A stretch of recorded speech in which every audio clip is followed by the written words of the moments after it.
Vandiperiyar government polytechnic കോളേജിന്റെ ആഭിമുഖ്യത്തിൽ കുമളി മുരുക്കടി സ്കൂളിൽ വെച്ച് നടത്തിയ ശബ്ദദിന NSS ക്യാമ്പ് സമാപിച്ചു.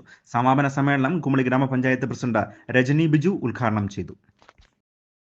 റെയിൻബോ ന്യൂസ് വാർത്തകൾ നിങ്ങൾക്കായി അവതരിപ്പിക്കുന്നത് ട്രെൻഡിംഗ് ഡീൽസ് ഡിസംബർ 26 വരെ. ട്രെൻഡിംഗ് ഡീൽസിൽ ഡബിൾ ഡോർ റെഫ്രിജറേറ്റർ വാങ്ങി വെറും 2025 செலுத்தி ரூபாய் 6000 மதிப்புள்ள வீகோ 2 ceiling fans பெற்றிடுங்கள்.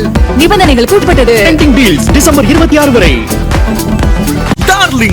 Trending deals December 26 വരെ. ട്രെൻഡിംഗ് ഡീൽസിൽ ரூபாய் 50,000 மேல் சோஃபா வாங்கி வெறும் 2025 செலுத்தி ரூபாய் 22,995 மதிப்புள்ள 35 லிட்டர் OTG பெற்றிடுங்கள். நிபந்தனைகளுக்கு உட்பட்டது. ട്രെൻഡിംഗ് ഡീൽസ് ഡിസംബർ 26 വരെ. ഗവൺമെന്റ് പോളിടെക്നിക് കോളേജ് NSS യൂണിയന്റെ ആഭിമുഖ്യത്തിൽ NSS ശബ്ദദിന ക്യാമ്പിനോടനുബന്ധിച്ച് കുമളി മുരുക്കടി MIA LP സ്കൂളിൽ ചുവരിൽ ചിത്രങ്ങൾ വരയ്ക്കുകയും സ്കൂൾ പരിസരം വൃത്തിയാക്കുകയും പച്ചക്കറിത്തോട്ടം നിർമ്മിക്കുകയും ചെയ്തു.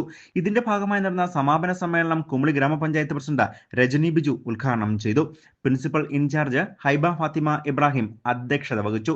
വാർഡ് മെമ്പർ ബാബുകുട്ടി VK, സ്വാഗത സംഘം chairman Bineesh Dev, headmaster Saju P, PTA president Satheesh Kumar, NSS programme officer Irshad Khader എന്നിവർ സംസാരിച്ചു. NSS ശബ്ദദിന ക്യാമ്പിനോടനുബന്ധിച്ച് മുരുക്കടി അംഗൻവാടിയിൽ കാട് പിടിച്ചു കിടന്നിരുന്ന അംഗൻവാടി പരിസരം വൃത്തിയാക്കുകയും ചുവരിൽ മനോഹരമായ ചിത്രങ്ങൾ വരയ്ക്കുകയും ചെയ്തു. കൂടാതെ മുരുക്കടി സാമൂഹ്യ ആരോഗ്യ കേന്ദ്ര ഗേറ്റ്, ബോർഡുകൾ, സ്ട്രക്ചർ, ഡെസ്ക്, ബെഞ്ച് എന്നിവ പെയിന്റ് അടിക്കുകയും ചെയ്തു. Siddhartha S, Ashitha S, Achu Shaji, Nithyaramar, Justin Biju എന്നീ കുട്ടികൾ ചിത്രം വരയ്ക്കാൻ നേതൃത്വം നൽകി. ഡിസംബർ 19-ാം തീയതി ആരംഭിച്ച ക്യാമ്പ് 25-നാണ് സമാപിച്ചത്. ക്യാമ്പിൽ 50ഓളം വാളണ്ടിയർമാരാണ് പങ്കെടുത്തിരുന്നത്. ക്യാമ്പിന് programme officer Irshad Khader, associate programme officer Elizabeth Pius എന്നിവർ നേതൃത്വം നൽകുകയും ചെയ്തു. News bureau, Kumily.